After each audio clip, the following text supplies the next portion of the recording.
So we have to get a private doctor. All right, so how do you approach a private doctor? You just tell them what's going on. Hey, I'm a veteran. Don't thank me for my service. I don't want you to pull out a 20-gun salute. I'm not trying to be a hero here. I'm a veteran.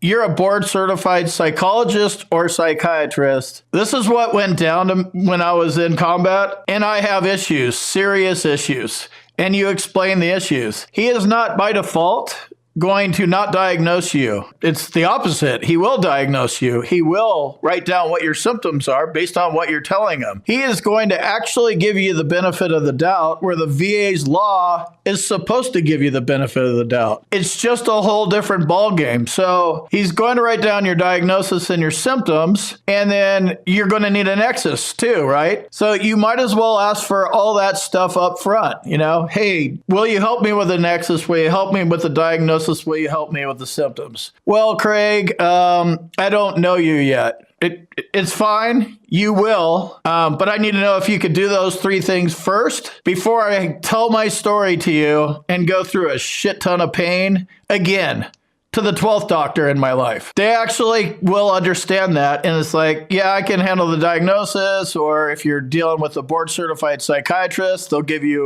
meds. So they're less worried about the talking part, but either of them can provide the medical evidence. So that's the approach. Can you help me out? Can you write a nexus for me? Do you know how to write a nexus? Do you know how to fill out a DBQ? And you're a doctor, so I'm going to assume that you could do a diagnosis, but just in case, are you qualified to give me a diagnosis? It's that straight up. And then if it's like, yeah, I could do some of it and other stuff, or I'm not comfortable with that, thanks.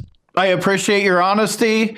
Here's your $45 for the copay. We don't even need to have a visit, right? Or whatever, however much that conversation costs you. We don't need to go further because you can't help me. Then you just hop in your car and make an appointment and go see the next head shrinker. They're everywhere in every city across this country. You will find one within 5 of these kind of things. Hopefully you don't have to shop around that much. Now, doctor shopping is kind of like a thing. It's just kind of popping into my mind. So this isn't your on Norco like I was for 8 years or whatever. And, I mean, there's an argument to be made there about how much was addiction and how much was masking pain, but I'm off those little bastards and I still have the pain, but that opioid thing became a pain in the ass. That stuff tore me up. So when you hear doctor shopping, it's like that. Like my ex-wife was an ER nurse. So she said that was like a big problem. Like people would, have Norco, eat them too fast, or run out of a prescription and then go to the ER and they're just strung out and they want more. So when you hear doctor shopping, it's kind of more like that. It's more of like you're a drug addict trying to get a fix. That's not what you're doing, right? You're not trying to get Schedule II drugs. You're not trying to get any drugs. You're trying to get a diagnosis,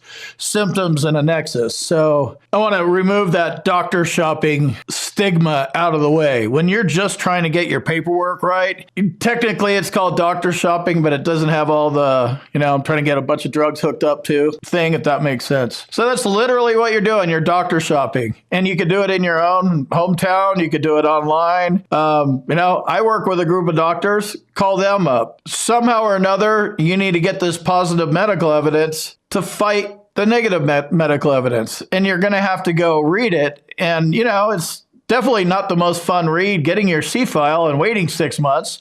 That's not fun. That whole system needs to be fixed. But right now we work with what we got, right? We'll fix what we can. Right now we're just trying to fix you up with the actual rating that you deserve. So go in, get your diagnosis, get your symptoms, get your nexus, find a doctor that will actually do it for you. And, you're going to have to look at what he writes. You actually have to double check your doctor too. Make sure that it meets the burden of proof, because that's basically what you're trying to do here. Let me jump in here real quick and tell you about my boot camp. If you want to learn more about the VA claims process, check out my boot camp. You can talk to me live. There's a link on the website. And in the description, combatcraig.com. And also, if you need medical evidence, like a nexus or documenting your symptoms properly, go to our website, combatcraig.com, and it says medteam/nexus letters. Click on that link, fill out the form, boom, you're done.